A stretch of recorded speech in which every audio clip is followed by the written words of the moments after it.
안녕하세요. 저는 21살, 그리고 17살 두 딸을 키우고 있는 40대 후반의 여성입니다. 글을 써본 게 정말 오래되어서 사연을 보내려 하니 글 쓰는 걱정부터 되더라고요. 그래도 내 주변 내 사람의 일이다 라고 생각하며 너그럽게 봐주시기 바랍니다. 제가 곧 나이도 신이 되고 오래 산 건 아니지만 나름 힘들다고 하는 젊었던 시기도 겪어보며 여기까지 온 사람입니다. 가난한 시골에서 태어나 가난한 집안에서 부모님을 거두려는 장녀의 역할도 오래도록 해봤었고요. 공부의 끈을 놓지 않고 대학에 들어갔지만 다가온 현실에 부딪히며 또 돈을 벌고 고생을 하며 겨우 졸업을 해본 경험도 있습니다. 반에서 1, 2등 한다는 애가 소풍 갈 적에 도시락을 싸가지 못해서 혼자 구석에 숨어있다가 선생님의 도시락을 빌려 먹어본 적도 있었고요. 지금에 와서 생각을 해보면 눈물 몇 방울쯤은 우습게 찔끔거릴 정도로 힘들었던 시절이 분명히 있었어요. 그래서였는지 결혼하고 지금에 주어진 저의 삶에는 누구보다 감사해하며 살고 있답니다. 이전만큼 배고픔을 느낄 여유도 없고 또 이전만큼 누군가의 눈치를 보며 숨거나 피해야 하는 처지도 아니니까요. 저희 남편은 전문직에 종사하는 사람입니다. 병원이나 법조 계열은 아니지만 자격증 하나 가지고 사무실 차려서 돈벌이를 제법 잘하고 있는 사업자예요. 이 사람의 친구가 운영 중인 법인 회사에서 제가 잠시 일을 했었는데요. 거기서 오고 가며 만난 남편이랑 눈이 맞아서는 어찌해서 결혼까지 하게 되었습니다. 저에게는 참 대단한 왕자를 만난 꼴이었지만 남편에게는 많이 기울어지는 여자를 만난 꼴이었죠. 그게 정말 찐 사랑이고 했을지라도 주변 사람들 눈에는 많이 답답하고 싫었을 겁니다. 저희 시댁도 마찬가지였고요. 시부모님은 저를 무척 반대하셨어요. 학력도 좋고 직장도 제 능력으로 들어가 일을 하고 있었던 거지만 딱 하나 아무것도 보잘것없는 저희 집안 자체에 대해서 많이 싫어를 하셨답니다. 그렇다 보니 저는 결혼을 하면 시댁 눈치를 많이 봐야 했답니다. 남편만 보고 있으면 나를 많이 아껴주고 또 돈 눈치, 사람 눈치 보지 않도록 많이 도와줬지만 시댁 앞에만 서면 저는 한없이 작아졌어요. 분명 나는 더 이상 돈 걱정도 하질 않는데 시댁이라는 단어만 떠올리면 뭔가에 많이 속죄해야 하는 것만큼 답답하고 눈치를 보게 되었답니다. 그건 40대 후반이 되어 내일 모레 50을 바라보고 있는 지금에까지도 변한 게 하나 없었죠. 시댁이랑 저희 집이 거리상 차를 타고 이동하면 겨우 20분 정도가 걸립니다. 제법 가까운 거리였는데 문제는 시어머니의 태도셨죠. 며느리를 싫어는 하지만 자주는 봐야겠고 옆에서 잔소리라도 한마디 더 퍼부으며 기강이라도 잡아야겠다고 생각을 하셨던지 저를 유독 찾으셨어요. 저희 남편 위로 아주버님이랑 형님도 계시거든요. 그런데 형님네한테는 전화 한번 찔끔 하지 않으면서 저한테만큼은 참 자주 매달리다시피 하며 연락을 해오셨답니다. 집으로 오라고 말이죠. 저희 아주버님은 남편이랑 비슷한 계열에서 일을 하다가 지금은 완전히 사업만 하고 계시고요. 형님은 그 일을 거들고 계세요. 결혼하며 들었던 건데 형님네는 저희 집과는 비교도 안 될 만큼 덕망 높고 돈도 많은 부유하고 좋은 환경의 집안이었습니다. 듣기만 해도 시부모님께서 정말 좋아라 하겠구나 라는 걸 지레짐작할 수 있었을 정도였습니다. 그리고 그 예감은 적중했어요. 결혼을 하고 나서 보니 시부모님, 특히 시어머니가 형님 눈치를 그렇게 보더라고요. 제가 시어머니 눈치를 보는 것 마냥 시어머니도 형님 눈치를 보는 겁니다. 그냥 명절에 며느리한테 전화를 한 번 하는 것마저도 해도 될까 하는 고민을 몇 번이나 하고요. 형님께 전화를 거는 정도였습니다. 저한테는 그냥 생각나는 대로 밤이든 새벽이든 전화를 해대는 분이 말입니다. 다 같이 모이더라도 당연하다는 듯이 저에게는 심부름을 시키면서 형님께는 단 한 번도 뭘 부탁하신 적이 없었어요. 물 한 잔조차 형님 앞에서는 직접 일어나 떠마시거나 굳이 멀리 있는 저를 불러내 떠오라고 시키시곤 하셨죠. 그렇다 보니 어느새 저희 관계는 참 우스워졌습니다. 갑 중에 갑이 형님이셨고요. 그 아래에 시어머니, 그리고 그 가장 밑바닥에 제가 있었죠. 형님도 저를 부려먹는 시어머니의 태도가 익숙하셨던지 어느새부턴가 저에게까지 심부름을 시켜대며 시모 노릇을 하려고 들었어요. 어느새부턴가 수저 하나 놓는 것도 저한테 하라고 시켜대더라고요. 시어머니는 그걸 보며 또 가만히 계시다 잔소리로 더 거들었습니다. 제가 그 사이에 딸들도 둘을 낳았는데 아이들이 어릴 땐 몰랐습니다. 그런데 아이들이 커서 말귀를 알아듣기 시작하고 나니 서서히 걱정되더라고요. 내 아이들이 할머니 집에 왔을 때 이런 꼴을 보고서 나를 어떻게 생각할까라는 걸 말이죠. 그리고 아니나 다를까 이런 걱정들은 모두 현실이 되어서 이제는 아이들이 할머니 집에 가는 걸 죽기보다 싫어한답니다. 가면 엄마 혼자 종년마냥 일을 하고 또 나이대가 비슷한 형님의 시중까지 받들며 힘들어하는 꼴을 봐야만 했으니까요. 남편 하나만 보고 살면 정말 저는 복받은 사람이었어요. 전보다 훨 좋은 환경에서 잘 살고 있는 게 분명한데 시댁하고 얽히기만 하면 저는 언제나 현실 파악을 하곤 했죠. 난 그냥 태생이 못나게 태어난 사람이라서 눈치 보는 팔자를 절대로 고치지 못하는가 보구나 라는 걸 말입니다. 그런 저를 보고서 안쓰럽지도 않은지 시어머니랑 형님은 갈수록 저를 대하는 태도가 기고만장해졌어요. 특히 형님은 저랑 동갑내기 딸자식을 키우면서도 단 한 번은 서로 공감하거나 위로해 주지도 않고 또 덕담이나 대화 자체를 진득히 주고받아 보려 하지도 않으시더라고요.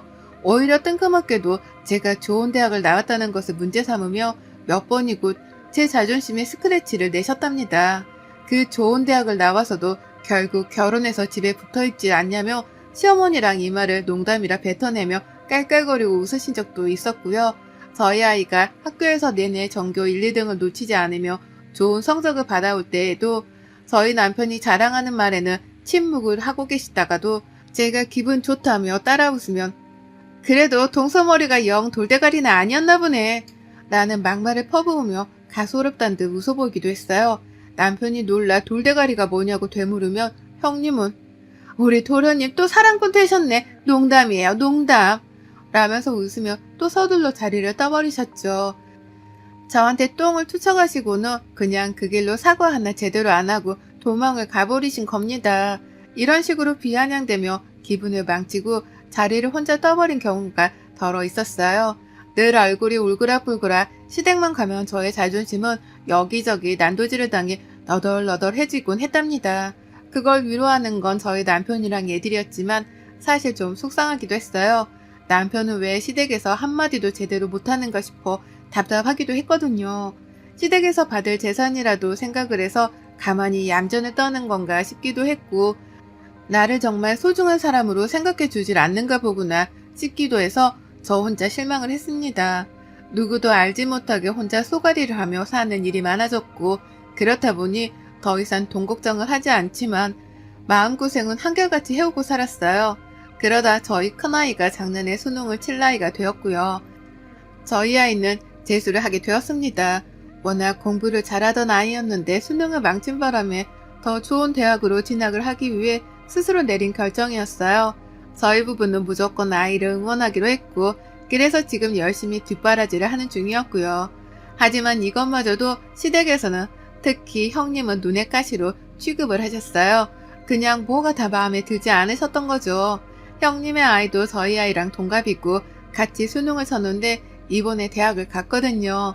서울 안에 있는 하위권 대학에 말이죠.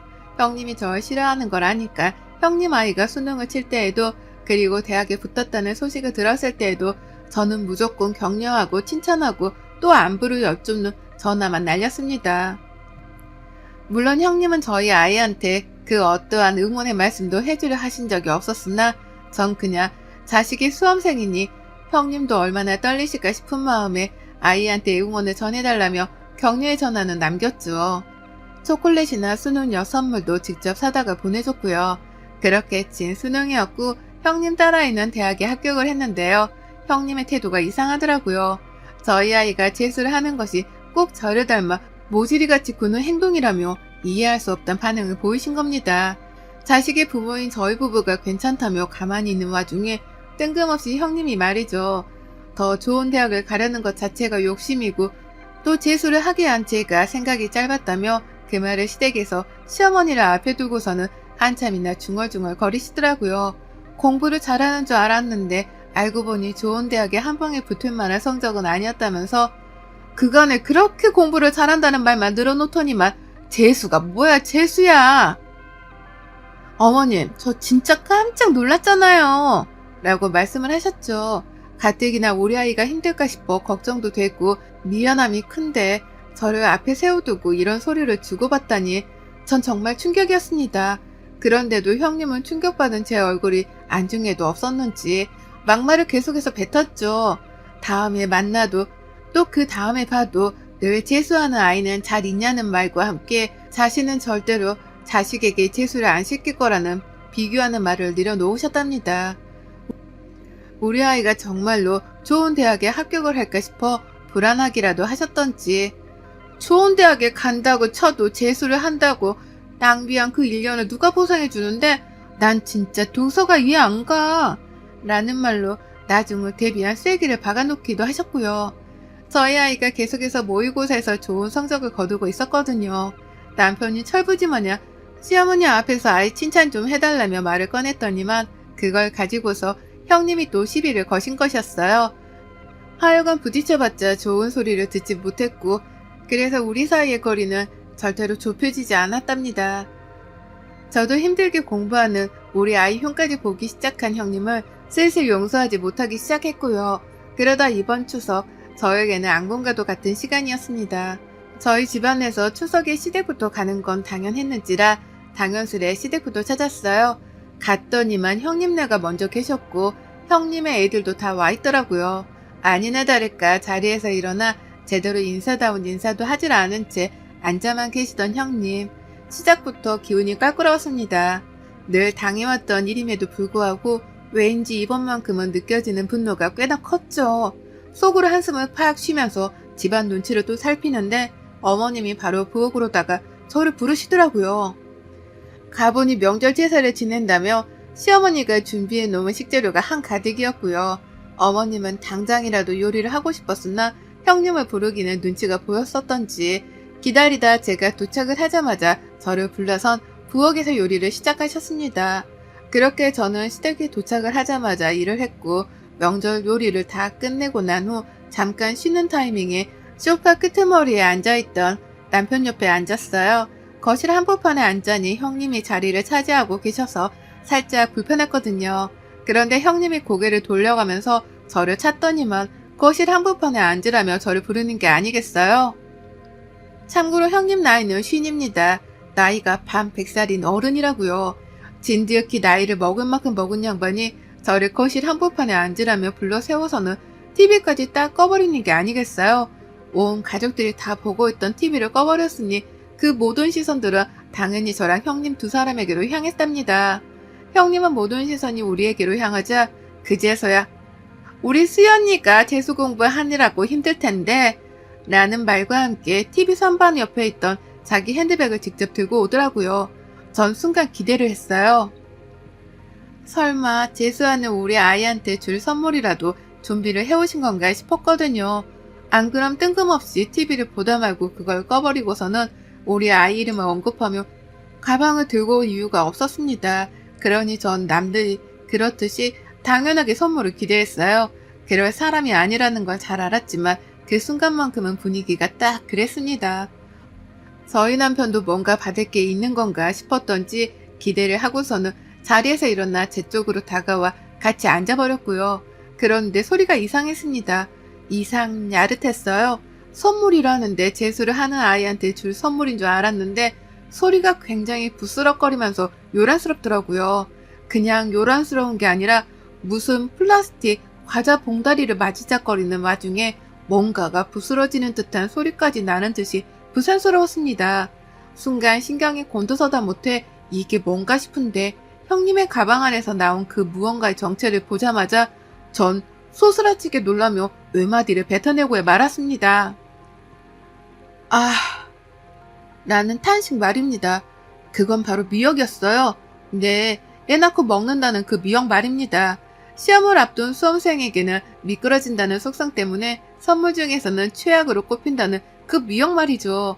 어린애가 미역국을 뜬금없이 먹을 것도 아니었고 그렇다고 미역을 특히나 좋아하는 애도 아니었는데요. 하고 많은 선물들 중에서 미역을 골라와 선물로 주려고 했다는 그 사실에 저는 재차 생각할수록 경악을 금치 못했답니다. 웬일로 형님이 저를 먼저 불러서는 딸아이까지 언급을 하며 가방을 찾아오길래 대단한 선물 혹은 현금이라도 줄 줄 알았다며 제 옆으로 쫄래쫄래 다가왔던 남편. 하지만 형님 가방 안에서 미역이 나오는 걸 본 순간 제가 내뱉은 탄식에 이어 남편도 바로 참! 이라는 허무하단 한숨소리를 쏟아내며 당황히 어쩔 줄을 몰라 했죠. 그 순간만큼은 저희 부부가 모두 다 딸의 편이 되어서 이러한 무례를 범한 형님의 태도에 순간적으로 화가 차올랐네요. 공부한다고 가뜩이나 힘들어하는 아이인데 이게 무슨 역 같은 경우냐 싶었던 거였죠. 그리고 그제서야 알았습니다. 형님이 눈치 없는 척을 하면서 우리 도련님도 기대를 했나 보네. 내가 수연이 주려고 챙겨온 건데. 라는 말과 함께 가방 속 미역을 완전히 꺼내다가는 제 앞에 놓아주셨거든요. 근데 그걸 자세히 보니까 먹던 미역이더라고요. 새 걸 사왔어도 잘했다고 칭찬을 해줄까 말까 하는 와중이었는데 자신이 집에서 먹다 남았던 미역을 그 인공 포장지 안에 그대로 담아서는 가방 안에 꾸겨 넣어서 들고 온 겁니다. 뒤에서 시어머니란 사람은 그걸 보고 피식거리며 웃기까지 하고 있었고요. 순간 이 사람들이 괴물들인 줄 알았어요. 본인도 얼마 전 수험생의 엄마여서 미역이 선물로는 최악이라는 걸 잘 알고 있었을 텐데도 일부러 저에게 엿을 먹이겠다고 굳이 재수하는 딸까지 건드려 열불이 나게 한 것이었죠. 그러니 남편도 이것만큼은 더 이상 참기 힘들다 싶었던지 이걸 공부하는 애들 중에서 누가 먹는데요? 참 형수님도 라면서 형님을 향해 분노의 레이저를 쏘아대기 시작했습니다. 그리고 저는 이때다 싶어 남편의 행동에 불을 끼얹었죠. 그간에 저 무시하고 까내리고 했던 것들 다 괜찮아요. 뭐 원래 인성이 그 정도밖에 안 되시는 분이시구나 싶어서 제가 그간 참고는 살았습니다. 근데 이건 아니죠. 지금도 독서실 가서 힘들게 공부하고 있는 애가 무슨 잘못이 있다고 이런 추태를 벌이세요? 라고 형님께 쏘아 물었어요. 웃음기 하나 없이 살기 가득한 표정으로 말이죠. 남편도 제가 한 말에 가슴이 아프고 감동이었던지 딸을 지켜보겠다며 자리에서 벌떡 일어나 당장 그 미역을 쓰레기통에 가져다 버렸고요. 그러자 형님은 아주 당황을 하며 말씀하셨어요. 내가 뭘 잘못했다고 부부가 같이 나서서 이래? 내가 기껏 생각해서 챙겨왔구만. 부부가 참 너무하네. 라면서 혼자 착한 척, 신경 써준 척은 다 하면서 오히려 저희를 비난하시더라고요. 오버하는 중이라는 말까지 하셨답니다. 그러니 저는 내가 오버를 하는 건가 싶다가도 도저히 용납이 되질 않는 형님의 말씀에 결국 화를 터뜨리고야 말았어요. 거참, 나이값 좀 하고 사세요. 반백살 먹은 양반이 유치하게 뭐하는 짓이야 이게? 정말 수준 낮아서 더는 같이 상종을 못 해주겠네. 라는 말과 함께 자리에서 벌떡 일어나 버렸습니다. 그리고는 남편이 쓰레기통에 가져다 버렸던 그 미역을 다시 꺼내 가져와서는 거실 한복판에서 난리를 쳤죠. 미역을 손으로 부시고 쪼개고 바닥에 떨어뜨려 발로 밟아가면서 시댁을 개판으로 만들어 버렸답니다. 난리부르스로 떨었어요. 형님께는 사과하란 말도 안 했어요. 어차피 그 성격에 사과 따위는 없다는 걸 제가 누구보다 잘 알았거든요. 기대하는 게 없었기 때문에 사과는 바라지도 않았고요. 전 단지 제가 지금 너무 화가 나다 못해 감정을 다스릴 수가 없으니 내가 미치면 얼마나 미치는지에 대해서 보여줘야겠다는 생각뿐이었습니다. 그래서 멀쩡한 미역을 갖다가 형님이 보시는 앞에서 미역을 부셔다가 버려댔죠. 정말 한순간에 시댁은 시커먼 것들이 사방팔방에 뿌려져서 난리였어요. 딴 게 아니라 이게 바로 개판이구나 싶었습니다. 남편은 흥분한 저를 말려야겠다 싶으면서도 속이 시원하긴 했던지 슬그머니 바닥에 떨어진 미역을 발로 차버리더라고요. 그건 정말로 제 남편이 미역을 갖다 버린 것에 이어서 할 수 있는 최선의 방법이었기에 전 흐뭇해하면서 내버려뒀어요. 그리고 그 난리가 난 시댁을 들여앉 채 제사상이고 뭐고 아무것도 도울 생각을 안 한 채 집에 가고자 남편을 불렀습니다. 갈 준비를 하라고 말이죠. 시어머니는 그제서야 앞에 나서서 어딜 가냐며 절 붙잡으려 하셨어요. 제가 가버리면 집안에서 제사를 도울 며느리가 없었기 때문에 혼자 그 개고생을 다 하셔야 했거든요. 그게 겁이 났던지 제가 가면 안 된다는 걸 아시고는 어떻게든 붙잡으려 하셨는데요. 전 그런 어머님을 뿌리치고선 급기야 다시는 시댁에 찾아오질 않을 테니 알아서 늘 침묵 다지며 잘 지내라는 말을 통보해 버렸답니다. 둘째 며느리는 이제 없는 취급하고 사셔도 된다고 하면서 말이죠. 그 순간 시어머니의 눈동자가 흔들리는 게 보였습니다. 저를 자꾸만 힘들게 하면 이런 상황이 올 거라는 걸 예상하지 못했던 건지 놀라다 못해 충격을 받은 표정이시더라고요. 하지만 상관없었어요. 아무 미련 따위도 남지 않은 시댁이었습니다. 저런 통보를 하자마자 뒤도 돌아보지 않고서 집을 나와버렸어요. 이제는 다시 안 찾아봐도 된다는 생각에 괜시리 속이 시원해 하늘을 한번 올려다봤고요. 뒤따라 차키를 들고 남편은 저를 집까지 바래다 주고선 다시 시댁으로 돌아갔습니다. 제사를 지내긴 지내야 하는데 와이프한테 같이 있어달란 말은 차마 못하겠었다고 하더라고요. 그래서 집으로 바래다 주기로 했다고 말이죠. 또 그와 동시에 남편은 말했습니다. 잘했어. 오늘 정말 잘했어. 그날 일을 피웠으니 다신 형수님도 말을 함부로 못하실 거야. 당신은 그냥 오늘 당신이 한 말만 잘 지켜. 절연하고 다신 우리 집이랑 얽히지 마.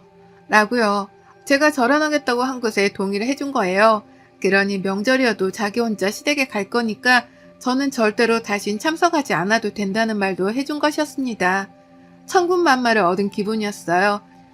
기분이 째져라 좋았답니다. 그 말을 듣자마자 핸드폰도 바꾸기로 결심했고 다신 죽을 때까지 시댁의 시작 것들은 그 누구하고도 얼굴 보고 살지 않기로 하늘에 맹세했답니다. 그리고 저는 결혼하고 처음으로 명절에 2다리 뻗고 누워보고 배달음식이라는 걸 시켜 먹으며 그 어느 때보다 행복하고 여유로운 명절을 보냈답니다. 내 딸들이랑 둘도 없이 좋은 시간을 보내서 후회도 없고 미련도 없네요. 그리고 전 앞으로도 다가올 모든 명절들을 이렇게 휴가로 여기며 살 겁니다. 형님의 재수 옴붙은 행동 덕분에 결국 절연 선언을 하고 자유를 찾았네요. 여러분의 생각은 댓글로 남겨주세요. 오늘도 시청해주셔서 정말 감사합니다.